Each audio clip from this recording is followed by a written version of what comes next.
Assalamualaikum warahmatullahi wabarakatuh. Semoga kita semua selalu dianugerahi kesehatan oleh Allah Subhanahu wa ta'ala. Kali ini saya akan membacakan cerita Abu Nawas yang berjudul Pekerjaan yang Mustahil.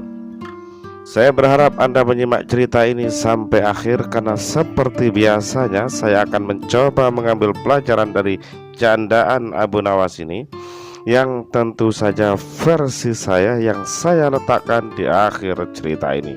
Selamat menikmati.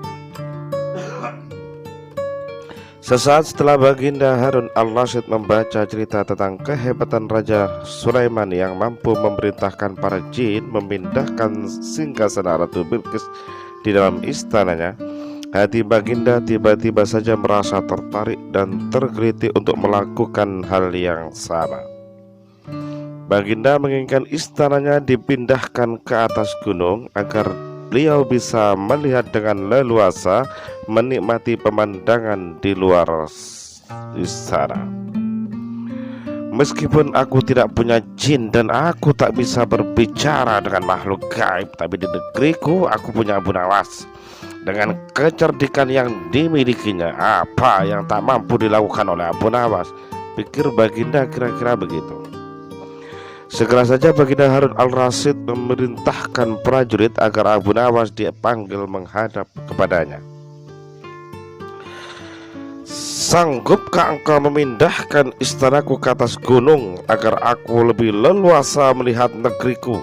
Tanya Baginda begitu Abu Nawas telah berada di hadapannya. Abu Nawas tahu betul itu hal yang tak mungkin, tapi ia juga tahu menolak permintaan raja sama dengan menyerahkan diri untuk dihukum raja. Setelah diam cukup lama sampai keinginannya berkerut karena memikirkan permintaan raja yang mustahil itu, akhirnya Abu Nawas terpaksa menyanggupi proyek raksasa tersebut.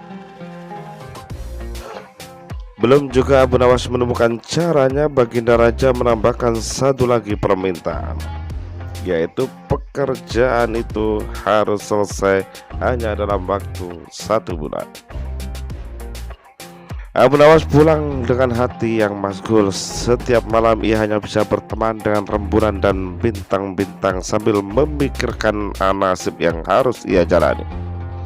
Hari-hari ia lewati dengan kegundahan. Tak ada hari yang lebih berat dalam hidup Abu Nawas kecuali hari-hari ini. Tapi pada hari yang ke-9 ia tak lagi merasa gundah gulana. Keesok harinya Abu Nawas menuju istana menghadap Baginda untuk membahas permintaan pemindahan istana. Dengan senang hati Baginda mendengarkan apa yang diinginkan Abu Nawas. Ampun tuanku, hamba datang ke sini hanya untuk mengajukan usul untuk memperlancar pekerjaan hamba, kata Abu Nawas. Apa itu Abu Nawas? Hamba akan memindahkan istana Paduka yang mulia tepat pada hari raya Idul Kurban yang kebetulan hanya kurang 20 hari lagi. Kalau hanya permintaanmu begitu, okelah, bisa saya atur. Satu lagi Baginda, Abu Nawas menambahkan. Apalagi? Hamba mohon Baginda menyembelih 10 ekor sapi yang gemuk untuk dibagikan langsung kepada fakir miskin, kata Abu Nawas. Permintaan ini pun aku terima, tenang saja, pasti aku lakukan, kata Baginda menyetujui. Abu Nawas pun pulang dengan perasaan yang gembira. Kini tak ada lagi yang perlu dikhawatirkan. Toh nanti bila waktunya sudah tiba, ia pasti dengan mudah memindahkan istana Baginda Raja. Jangankan hanya memindahkan ke puncak gunung, ke dasar samudra pun Abu Nawas akan sanggup, batin Abu Nawas. Desas-desus mulai tersebar ke seluruh pelosok negeri. Hampir semua orang harap-harap cemas. Tapi sebagian orang rakyat merasa yakin atas kemampuan Abu Nawas, karena selama ini Abu Nawas belum pernah gagal melaksanakan tugas-tugas aneh yang dibebankan di atas pundaknya. Namun ada beberapa orang yang meragukan keberhasilan Abu Nawas kali ini. Saat yang dinanti-nantikan pun tiba. Rakyat berbondong-bondong menuju lapangan untuk melakukan salat hari raya Idul Kurban. Dan seusai sholat, 10 sapi sumbangan baginda raja disembelih lalu dimasak, kemudian segera dibagikan kepada seluruh fakir miskin yang ada. Kini giliran Abu Nawas yang harus melaksanakan tugas berat itu. Abu Nawas berjalan menuju istana diikuti oleh rakyat. Sampai di depan istana, Abu Nawas bertanya kepada baginda raja, "Ampun tuanku yang mulia, apakah istana sudah atau tidak ada orangnya lagi?" "Tidak ada Abu Nawas, cepat laksanakan apa yang mesti kamu lakukan," baginda raja berkata dengan singkat. Kemudian Abu Nawas berjalan beberapa langkah mendekati istana.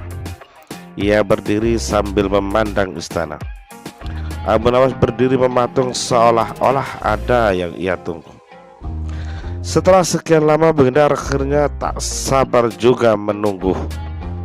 "Abu Nawas, mengapa juga engkau belum mengangkat istanaku?" tanya baginda raja. "Hamba sudah siap sejak tadi baginda," kata Abu Nawas. "Apa maksudmu? Engkau sudah siap sejak tadi? Kalau engkau sudah siap, lalu apa lagi yang kau tunggu?" tanya baginda masih diliputi perasaan heran. "Hamba menunggu istana Paduka yang mulia diangkat oleh seluruh rakyat yang hadir untuk diletakkan di atas pundak hamba. Setelah itu hamba tentu akan memindahkan istana Paduka yang mulia ke atas gunung sesuai titah Paduka." Mendengar perkataan Abu Nawas, setelah baginda Raja Harun al-Rasyid cukup lama termenung, akhirnya beliau tertawa terbahak-bahak sambil berkata, beliau tak pernah menyangka Abu Nawas masih saja bisa keluar dari lubang jarum yang beliau buat. Demikianlah cerita ini berakhir. Hikmah yang bisa kita ambil dari cerita ini menurut saya adalah kebohongan besar jika ada yang bilang kita pasti bisa mendapatkan apapun yang kita inginkan. Setiap keinginan akan berhadapan dengan 3 kondisi. Yang pertama, bisa kita wujudkan. Yang kedua, mungkin kita wujudkan. Dan yang terakhir, mustahil kita wujudkan. Oleh karena saat kita diminta memenuhi keinginan seseorang, yang mesti kita lakukan adalah lakukan jika memang bisa dilakukan, usahakan jika itu mungkin dilakukan, dan katakan sejujurnya itu mustahil dilakukan jika memang tak mungkin dilakukan. Jika sampai ia memaksa kita melakukan sesuatu yang mustahil kita lakukan, itu hanya mungkin berarti satu hal: ia sedang meminta kita bersilat lidah atau berbohong kepadanya. Terima kasih telah menyimak cerita ini sampai akhir. Jangan lupa menyimak kisah-kisah selanjutnya masih di channel Remah Remah Hikmah. Assalamualaikum warahmatullahi wabarakatuh.